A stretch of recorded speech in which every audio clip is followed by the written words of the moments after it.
യേശു കർത്താവിന്റെ അതിപരിശുദ്ധതമം വാഴ്ത്തപ്പെടുമാറാകട്ടെ. ഈ ഉപവാസത്തിന്റെ സമാപന ദിവസം ദൈവസന്നിധിയിൽ ഒന്നിച്ചു കൂടുവാനും നിങ്ങളോടൊപ്പം ആയിരിക്കാനും എൻ്റെ കർത്താവ് അനുവദിച്ച വലിയ സാവകാശത്തെ കൊണ്ട് കർത്താവിനെ സ്തുതിക്കുകയാണ്. സ്വന്തം അനുഗ്രഹിക്കപ്പെട്ട ഒരു സാക്ഷ്യം നമുക്ക് കേൾക്കുവാനിട വന്നു.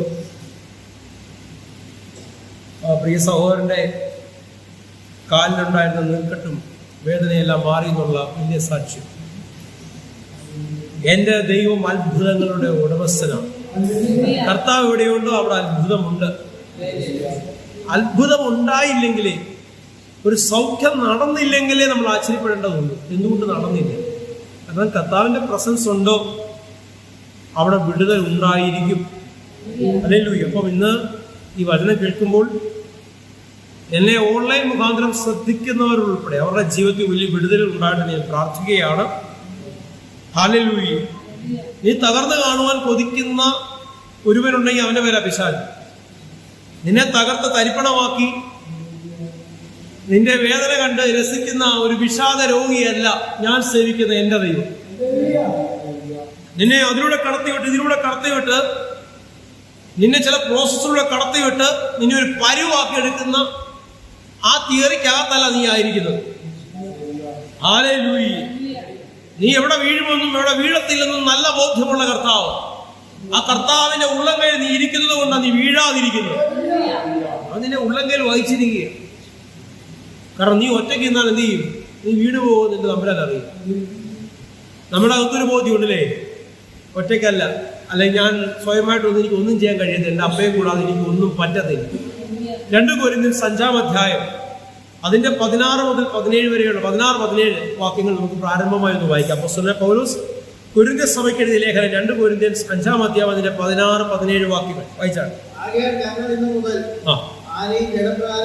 അപ്പോസ്തലനായ പൗലോസ് പറയുകയാണ്, ആകയാൽ ഞങ്ങൾ ഇന്നു മുതൽ ആരെയും ജഡപ്രകാരം അറിയുന്നില്ല.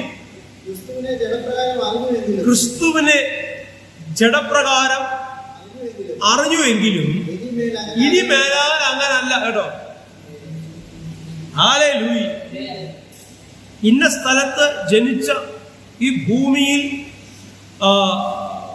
മനുഷ്യാവതാരമായി വെളിപ്പെട്ട ദൈവത്തിന്റെ ശക്തിയെക്കുറിച്ചൊക്കെ നമ്മൾ പഠിക്കുന്നു. ആ യേശു ചെയ്ത പ്രവർത്തികളെ കുറിച്ച് പഠിക്കുന്നു. യേശുവിന്റെ കാൽവരി കൊലക്കളം വരെയുള്ള രംഗം നമ്മൾ മനസ്സിലാക്കുന്നു. എന്താണ് ക്രൂശിൽ നടന്നത് നമ്മൾ മനസ്സിലാക്കുന്നു. എന്നാൽ ഉയർത്തെഴുന്നേറ്റ യേശു ക്രിസ്തുവിനെ കുറിച്ചുള്ള വെളിപ്പാട് നിന്റെ അകത്തുണ്ടായ കേട്ടോ, ശ്രദ്ധിച്ചു കേൾക്കണേ. കല്ലറ കൊണ്ട് സമാപിക്കുന്നതല്ല, ഉയർത്തെഴുന്നേറ്റ കർത്താവിനെ കുറിച്ചുള്ള വെളിപ്പാടിൽ നീ നിറഞ്ഞാൽ നിനക്ക് തന്റെ അടുത്തോടെ പറയാൻ കഴിയും, ഞാൻ ജഡപ്രകാരം യാതൊന്നും നീ അറിയുന്നില്ല. ഹല്ലേലൂയ. പിന്നെ എങ്ങനെ അറിയുന്നത്? ആത്മാവിലൂടെ. ആത്മാവിലൂടെ. ഹല്ലേലൂയ. ഉയർത്തെഴുന്നേറ്റ യേശു കർത്താവിനെ എല്ലാവരും കണ്ടോ? കണ്ടില്ല. അപ്പോസ്തലന്മാർ കണ്ടു അല്ലേ? അവരെ കാണാൻ കൊതിച്ചവരെയൊക്കെ മുമ്പാകെ വെളിപ്പെട്ടു. വലിയ ചില ശുശ്രൂഷകൾ അവരെ ഭരമേൽപ്പിച്ചു. താൻ ചെയ്തതിലും അധികമായി നിങ്ങൾ ചെയ്യുമെന്ന ദൂതനെ അവർക്ക് പങ്കുവച്ചു. ഹല്ലേലൂയ. ശക്തമായ ശുശ്രൂഷയുടെ കൈമാറ്റം നടത്തി. അപ്പൊ എല്ലാവർക്കും കാണാൻ ഇടവന്നില്ല. കാഴ്ചയാലല്ല, വിശ്വാസത്താൽ ചലിച്ചവരുടെ ജീവിതത്തിൽ ദൈവത്തിന്റെ നിരന്തരമുള്ള ഇടപെടൽ അവർക്ക് അറിയാൻ കഴിയും.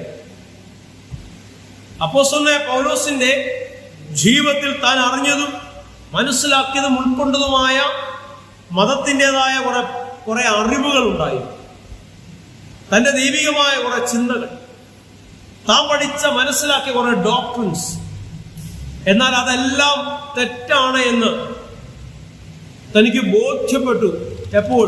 ഉയർത്തെഴുന്നേറ്റ യേശു ക്രിസ്തുവിനെ ഒന്ന് അറിയാൻ കഴിയും. ഉയർത്തെഴുന്നേറ്റ യേശു ക്രിസ്തുവിന്റെ സ്പർശനം അനുഭവിച്ചറിഞ്ഞപ്പോൾ അവന്റെ അവസ്ഥ മാറി, അവന്റെ സ്ഥിതി മാറി. തന്റെ എല്ലാ അറിവുകളും ചപ്പെന്നും ചവർന്നും എണ്ണുവാനുള്ള മനോഭാവനകത്തുണ്ടായി. അങ്ങനെ ഉണ്ടായത് എങ്ങനെ? ലോകപ്രകാരമുള്ള ജ്ഞാനത്തിലൂടെയല്ല, സ്വർഗീയ ജ്ഞാനം. അദർശ മണ്ഡലത്തിലെ വ്യാപാര ശക്തിയെ അറിയുവാനുള്ള ശേഷി, ആ ശേഷി നേടിയ അകത്തെ മനുഷ്യന്റെ വളർച്ച. ഹല്ലേലൂയ. അകത്തെ മനുഷ്യന്റെ വളർച്ച. അകത്തെ മനുഷ്യൻ അകത്തെ മനുഷ്യന്റെ വളർച്ച ഉണ്ടായെങ്കിൽ മാത്രമേ, ആ ബോധ്യത്തിൽ, ആ തലത്തിൽ ചലിക്കുന്നതിന് മാത്രമേ അദർശ മണ്ഡലത്തിലെ വ്യാപാര ശക്തികളെ കുറിച്ചുള്ള ബോധ്യം ഉണ്ടാകുകയുള്ളൂ. ഒരു പ്രശ്നം ലോകത്തിൽ കാണുന്നുവെങ്കിൽ ആ പ്രശ്നത്തിന്റെ പിന്നിലെ വിഷയം എന്താണെന്ന് അദർശ മണ്ഡലത്തിലൂടെ പരിശോധിക്കാൻ ഒരു വ്യക്തി കഴിയണമെങ്കിൽ, മനസ്സിലാക്കണമെങ്കിൽ അവൻ സ്വർഗീയ പൗരത്വമുള്ളവനായിരിക്കണം. അങ്ങനെ സ്വർഗീയ പൗരത്വമുള്ള വ്യക്തികൾ, ആ വ്യക്തികളുടെ വാക്കാണ് പൗലോസിന്റെ വാക്കിലൂടെ വെളിപ്പെടുന്നത്. എന്താണ്? ഞങ്ങൾ ആരെയും ജഡപ്രകാരം അറിയുവാൻ ആഗ്രഹിക്കുന്നത്. ഞങ്ങൾ എന്തെങ്കിലും അറിയുന്നെങ്കിൽ അത് എങ്ങനെയാണ്? ആത്മാവിലൂടെ അറിയുന്നത്. യേശുവിനെ പോലും ജഡപ്രകാരം അറിവുണ്ട്. ഇന്നാതെ മകനായി ഇന്നതുപോലെ വളർന്ന് ഇത്രയും വയസ്സിൽ ശുശ്രൂഷ ചെയ്ത് കാൽവരി കൊലക്കളത്തിൽ യാഗമായി തീർന്ന യേശു കർത്താവ്. പക്ഷെ അതിനപ്പുറത്തുള്ള ഒരു അറിവ് കിടക്കുകയാണ്. ഉയർത്തെഴുന്നേറ്റ് ഇന്നും എനിക്ക് വേണ്ടി സദാ ജാഗരിക്കുന്നു, എന്റെയും നിന്റെയും നന്മയ്ക്ക് വേണ്ടി പ്രവർത്തിക്കുന്നു, നമുക്ക് വേണ്ടി പക്ഷപാതം ചെയ്യുന്ന യേശു ക്രിസ്തുവിനെ കുറിച്ചുള്ള വെളിപ്പാടകത്തോട്ട് കടന്നാൽ, ഹല്ലേലൂയ, പിന്നെ വിഷയങ്ങളെ കാണുന്നത് ജഡത്തിലൂടെ ആയിരിക്കത്തില്ല. മനസ്സിലാക്കുന്ന കർത്താവിനെ ശ്രമിച്ചാണ്. ആ 16 വായിച്ചു. ഒരുത്തൻ ക്രിസ്തുവിലായാൽ അവൻ പുതിയ സൃഷ്ടിയാവുന്നു. പഴയത്, അതുകൊണ്ടാണ് ജഡപ്രകാരം അറിയുന്നത്, പഴയത് കഴിഞ്ഞുപോയി, ഇതാ പുതിയതായി തീർന്നിരിക്കുന്നു. അതിന്റെ 21-ാമത്തെ വാക്യം പാപം അറിയാത്തവനെ നാം അവനിൽ നീതിയാകേണ്ടതിന് അവൻ നമുക്ക് വേണ്ടി പാപമാക്കും. ഇപ്പൊ നീതീകരണം എവിടെയാ സംഭവിക്കുന്നത്? ആരെക്കുറിച്ചുള്ള പരിജ്ഞാനത്തിന്റെ തികവിലാണ് നീതീകരണം ഉണ്ടാകുന്നത്, പ്രവർത്തിയാനുള്ള നീതീകരണമല്ല. പകരം യേശു ക്രിസ്തുവിനെ കുറിച്ചുള്ള പരിജ്ഞാനത്തിന്റെ തികവിലുള്ള നീതീകരണം. എനിക്ക് വേണ്ടി അവസാനമുള്ള രക്തം വരെ ഊറ്റിത്തന്ന് എന്റെ ശാപത്തെ, രോഗത്തെ, പാപത്തെ ക്രൂശിൽ വഹിച്ച യേശുവിനെ കുറിച്ചുള്ള പരിജ്ഞാനത്തിന്റെ തികവിലുള്ള നീതീകരണം. ആ നീതീകരണം നിങ്ങളിൽ ഉണ്ടായാൽ, ആ നീതീകരണത്തിൽ നിങ്ങൾ ആശ്രയം വെച്ചാൽ, സകല അനുഗ്രഹങ്ങളും നന്മകളും നിങ്ങളുടെ ജീവിതത്തിൽ ഉടനീളം വെളിപ്പെടും. മനസ്സിലാക്കിയവർ ശക്തിയോടുന്ന് കർത്താവിനെ ശ്രദ്ധിച്ചാണ്. ഒന്നിനെ ചൊല്ലൊരു ഭാരം ഉണ്ടാകത്തില്ല. എന്റെ ദൈവം അറിയാതെ എനിക്കൊന്നും സംഭവിക്കത്തില്ല എന്നുള്ള ബോധമുണ്ടാകും. 1 കൊരിന്ത്യൻസ് 2-ാം അധ്യായം അതിന്റെ 9-10 വാക്യങ്ങൾ വായിച്ചാൽ, 1 കൊരിന്ത്യൻസ് 2-ന്റെ 9-10 വാക്യങ്ങൾ. ദൈവം തന്നെ സ്നേഹിക്കുന്നവർക്ക് ഒരുക്കിയിട്ടുള്ളത് കണ്ണ് കണ്ടിട്ടില്ല, ചെവി കേട്ടിട്ടില്ല, ഒരു മനുഷ്യന്റെയും ഹൃദയത്തിൽ തോന്നിയിട്ടുമില്ല എന്നെഴുതിയിരിക്കുന്ന പോലെ. ഇതെന്താ അതിന്റെ അർത്ഥം? ദൈവം തന്നെ സ്നേഹിക്കുന്നവർക്ക് ഒരുക്കിയിട്ടുള്ളത്. ഇന്ന് നീ നേരിടുന്ന സാമ്പത്തികമായ ക്രൈസിസ്, അതിലോട്ടാണ് നീ ഫോക്കസ് ചെയ്യുന്നെങ്കിൽ, ലോകം പറയാ, കണ്ടോ അവൻ ഇനിയ പ്രശ്നങ്ങളുണ്ട്, ഇനിയ വിഷയങ്ങളുണ്ട്, അതിനൊന്നും പരിഹാരം ഉണ്ടാകത്തില്ല എന്ന് ലോകം വിധി കൽപ്പിക്കുമ്പോൾ, ദൈവമഹത്വത്തെ തിരിച്ചറിഞ്ഞും വിളിച്ചു പറയും, എനിക്ക് വേണ്ടി എന്റെ ദൈവം ഒരുക്കിയിട്ടുള്ളത് ഒരു കണ്ണ് കണ്ടിട്ടില്ല, ഒരു ചെവി കേട്ടിട്ടില്ല, ഒരുവന്റെ ഹൃദയത്തിൽ തോന്നിയിട്ടില്ലാത്തത് എന്റെ ദൈവം എനിക്ക് വെളിപ്പെടുത്തി തരും. ഹല്ലേലൂയ. അത് ദൃശ്യമായ മണ്ഡലത്തിൽ തന്നെ വെളിപ്പെടും. അദൃശ്യമായിരിക്കുന്നത് ദൃശ്യമായ മണ്ഡലത്തിൽ വെളിപ്പെടും. നീ ബ്ലസ്ഡ് ആണ്, നീ അനുഗ്രഹിക്കപ്പെട്ടവനാണ്. എന്നാൽ ഈ അനുഗ്രഹം അനുഭവിക്കുന്നതിന് തടസ്സമായി നിൽക്കുന്ന വിഷയങ്ങളെ ഞാൻ അറിയുന്നു. ഞാനതിൽ ജയാളിയായി മാറുന്നു, ജയാളികളെക്കാൾ ജയാളിയായി മാറുന്നു. ആരാണ്? ജയാളികളെക്കാൾ ജയാളിയായി ഞാൻ മാറുന്നു. ഹല്ലേലൂയ. ദൈവം തന്റെ ആത്മാവിനാൽ നമുക്ക് ലഭിക്കാമോ നന്മകളെ ദൈവം തന്റെ ആത്മാവിനാൽ വെളിപ്പെടുത്തിയിരിക്കുന്നു. ആത്മാവ് സകലത്തെയും ആരായിരുന്നു. നാമോ ലോകത്തിന്റെ ആത്മാവിനെ അല്ല ദൈവം നമുക്ക് നൽകിയത്. ദൈവത്തിൽ നിന്നുള്ള ആത്മാവിനെ അത്രേ നമുക്ക് നൽകിയത്. ലോകത്തിന്റെ ആത്മാവിനെ ചലിക്കുന്നവൻ വിഷയങ്ങളെ ഫേസ് ചെയ്യുന്ന രീതിയിലല്ല. ദൈവത്തെ അറിഞ്ഞവൻ ഫേസ് ചെയ്യുന്നത്. ലോകത്തിലായിരിക്കുന്നവൻ പല മണ്ഡലങ്ങളിൽ പതറിപ്പോയി. എന്താ ആശ്വാസമൊക്കെ പറയാൻ പറ്റും? ബുദ്ധിമാനെന്ന് സ്വയം വിശേഷിപ്പിക്കുന്ന യുക്തിവാദി എന്ന് പറയാൻ പറ്റില്ല. യുക്തിവാദവും നിരീശ്വരവാദവും രണ്ടും രണ്ടാണ്. ഒരു നിരീശ്വരവാദി പറയുകയാണ്,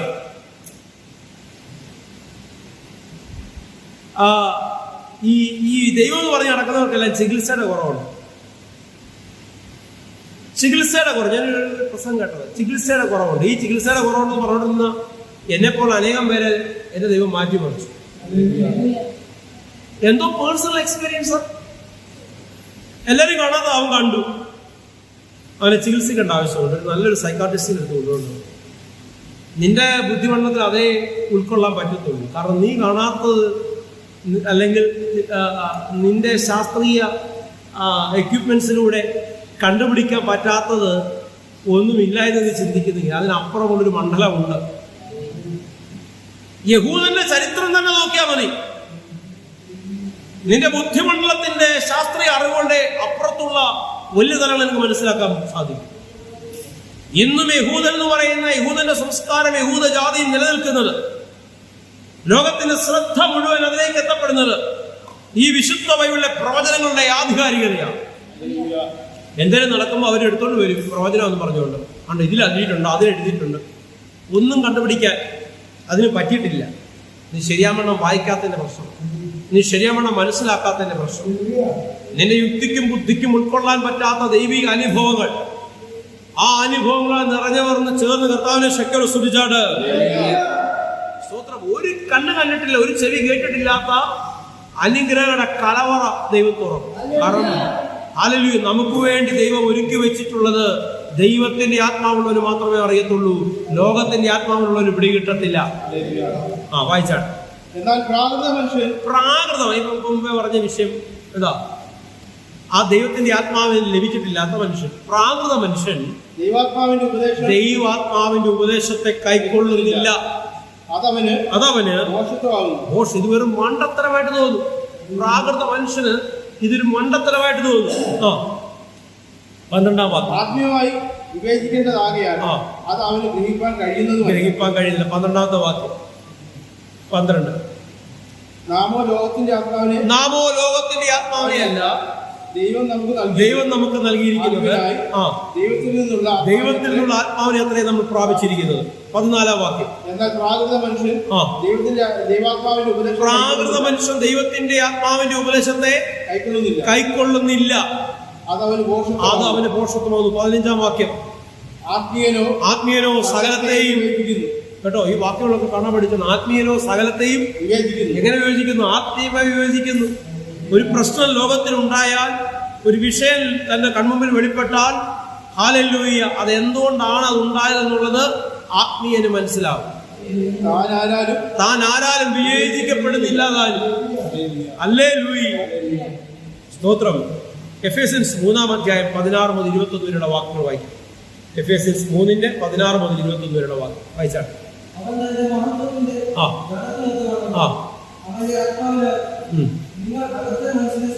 നിങ്ങളുടെ അകത്തെ മനുഷ്യനെ സംബന്ധിച്ച് ശക്തിയോടെ ബലപ്പെടേണ്ടതിന് ക്രിസ്തു വിശ്വാസത്താൽ നിങ്ങളുടെ ഹൃദയങ്ങളിൽ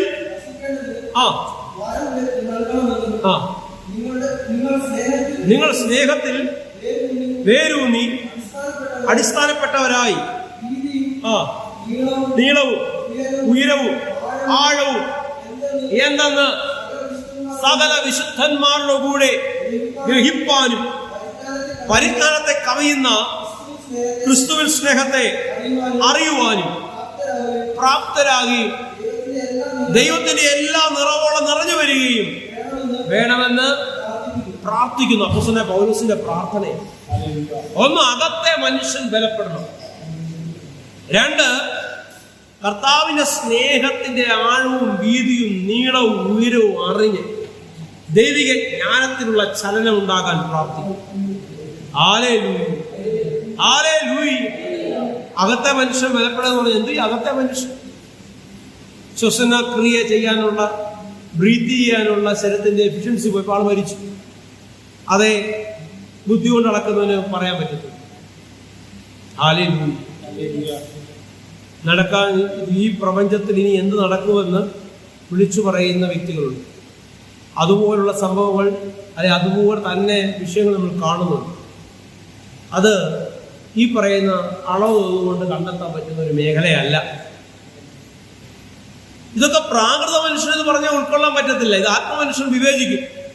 ഒരു വ്യക്തി ഇതിനോട് സംസാരിക്കുമ്പോൾ തന്നെ അവൻ ഏത് ആത്മാവിനെ ചലിക്കുന്നുവെന്ന് ബോധ്യമുണ്ടാവും. ആ വാക്യം കംപ്ലീറ്റ് ആയോ? വായിച്ചാട്ടെ. നാം ചോദിക്കുന്നതിലും നനയ്ക്കുന്നതിലും അത്യന്തപരമായത് നമ്മിൽ വ്യാപരിക്കുന്ന ശക്തിയാൽ കഴിയുന്നവന്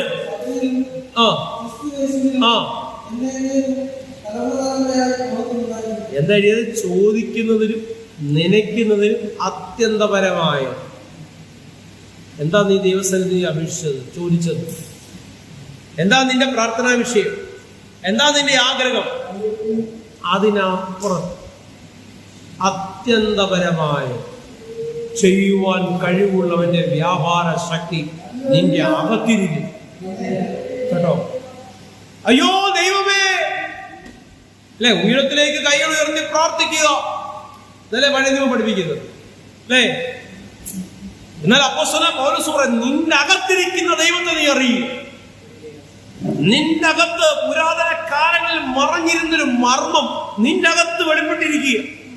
എന്താണെന്നറിയോ? ആ മർമ്മം മഹത്വത്തിന്റെ പ്രത്യാശയുടെ ഉറവിടമായ ക്രിസ്തു നിങ്ങളുടെ അകത്തിരിക്കുന്നു. ഇത് ജാതികളോട് പറയുവാൻ എന്റെ ദൈവം എന്നെ അഭിഷേകം ചെയ്തിരിക്കുന്നു. യഹൂദന്മാർക്ക് ഡൈജസ്റ്റ് ചെയ്തോ? ഇല്ല. യഹൂദന്മാർ പൗലോസിന്റെ ശത്രുക്കളായി മാറി. എന്താ കാരണം? പ്രവൃത്തിയിലൂടെ ദൈവശക്തിയെ പ്രാപിക്കുന്ന തീറിയിൽ വിശ്വസിച്ചുകൊണ്ടിരുന്നവരുടെ മുമ്പിൽ നിന്ന് പറയുക, ജാതികളോട് പ്രത്യാശയുടെ ഉറവിടമായ ക്രിസ്തു നിങ്ങളുടെ അകത്തിരിക്കുന്നു പറയുവാനാണ് എൻ്റെ ദൈവം എന്നെ തിരഞ്ഞെടുത്തിരിക്കുന്നത്. അതെങ്ങനെ ശരിയാകുന്നത്? അത് ശരിയാണെന്നുള്ള ബോധം നമ്മുടെ അകത്തുണ്ടാണെങ്കിൽ അകത്തെ മനുഷ്യൻ ബലപ്പെടണം. യേശു കർത്താവ് എന്താണ് ക്രൂശിൽ ചെയ്തത്? അടക്കത്തിന് ശേഷം എന്ത് സംഭവിച്ചു? ഉയർത്തെഴുന്നേറ്റ യേശു കർത്താവ് ഇപ്പോൾ എവിടെയാണ്? പരിശുദ്ധാത്മാവിന്റെ ഈ ഭൂമിയിലുള്ള റോൾ എന്താണ്? പരിശുദ്ധാത്മാവിലൂടെ എനിക്ക് എന്തെല്ലാം കാര്യങ്ങൾ സാധിക്കും? എനിക്ക് എവിടെ ജയാളിയായി മാറാൻ പറ്റും? എന്തുകൊണ്ട് എനിക്ക് പരാജയം സംഭവിക്കുന്നു? ഏതൊക്കെ മേഖലയിൽ ഞാൻ വീണുപോയിട്ടുണ്ട്? ഇത് കൃത്യമായി അറിയണമെങ്കിൽ എന്ത് ചെയ്യണം? അകത്തെ മനുഷ്യൻ ബലപ്പെടണം. അകത്തെ മനുഷ്യനെ കുറിച്ചുള്ള ബോധ്യം ഉള്ളവർ മാത്രം ഈ വചനം കേട്ടതുകൊണ്ട് അബോധ്യം ഉണ്ടായവരും നേരത്തെ ബോധ്യമുള്ളവരും ചേർന്ന് ഒന്ന് കർത്താവിനെ ശ്രദ്ധിച്ചാട്ടെ. കണ്ണടയ്ക്കാം, പ്രാർത്ഥിക്കാം. മരുമനാഥ, പ്രിയപിതാവേ, കർത്താവേ, എന്തിനാണ് ഞങ്ങളെ വിളിച്ചിരിക്കുന്നത്? എന്തിനാണ് ഞങ്ങളെ വിളിച്ച് വേർതിരിച്ചത് എന്നുള്ള ബോധ്യം ഞങ്ങളകത്ത് പകരുന്നതിനോട് ഞാൻ പരാജിതനാകിയില്ല. പരാജയത്തിന്റെ വലിയ ചില വിഷയങ്ങളെ കണ്ടുകൊണ്ട്, വലിയ ചില പ്രശ്നങ്ങളെ കണ്ടുകൊണ്ട് തലകുലിച്ചിരിക്കുന്ന ചില വ്യക്തികളെ നിങ്ങളുടെ ജീവിതത്തിൽ ദൈവത്തിന്റെ കരം ചലിക്കുകയാണ്. ഹാലയിൽ ദുഷ്ടം കെട്ടുന്ന ഒരു കെട്ടും നിന്റെ മേൽ ഫലിക്കത്തില്ല. നിന്നെ ഒതുക്കിക്കളയാമെന്ന്, നിന്റെ മുന്നോട്ടുള്ള ചലനത്തെ തടസ്സപ്പെടുത്താമെന്ന്, നിന്നെ കെട്ടിയിടാമെന്ന് വാദിക്കുന്ന സകല ദുരാത്മ ശക്തികളുടെ മേലും യേശു ക്രിസ്തുവിന്റെ നാമത്തിൽ ജയമെടുത്ത് പ്രാർത്ഥിക്കുകയാണ്. സ്തോത്രം, സ്തോത്രം, സ്തോത്രം. നിന്റെ മുന്നോട്ടുള്ള ചലനങ്ങളെ തടസ്സപ്പെടുത്തുന്ന പിശാചിന്റെ സകല പദ്ധതികളെ ഞാൻ ശാസിക്കുകയാണ്. മുന്നോട്ട് ചലിക്കുക.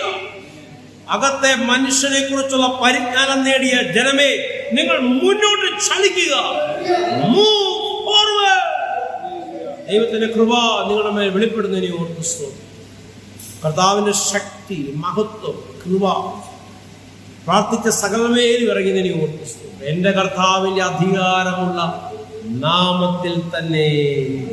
ആമേൻ, ആമേൻ, ആമേൻ. ലാസ്റ്റ് മിനിസ്ട്രി ബ്രൈറ്റ് ചർച്ചിന്റെ പ്ലാറ്റ്ഫോമിൽ നിന്നുകൊണ്ട് ഞാൻ വിളിച്ചു പറയുകയാണ്, എൻ്റെ ദൈവം നിങ്ങളുടെ ജീവിതത്തിൽ ഒരുക്കിയിട്ടുള്ളത് ഒരു കണ്ണ് കണ്ടിട്ടില്ല, ഒരു ചെവി കേട്ടിട്ടില്ല, ഒരുവന്റെ ഹൃദയം തോന്നിയിട്ടില്ലാത്ത അത് സ്വീകരിപ്പാൻ ഈ ദിവസങ്ങൾ റെഡിയായിക്കോ. എന്റെ സാക്ഷ്യങ്ങളായ ദൈവം നിങ്ങളെ നിറയ്ക്കട്ടെ. ആമേൻ, ആമേൻ.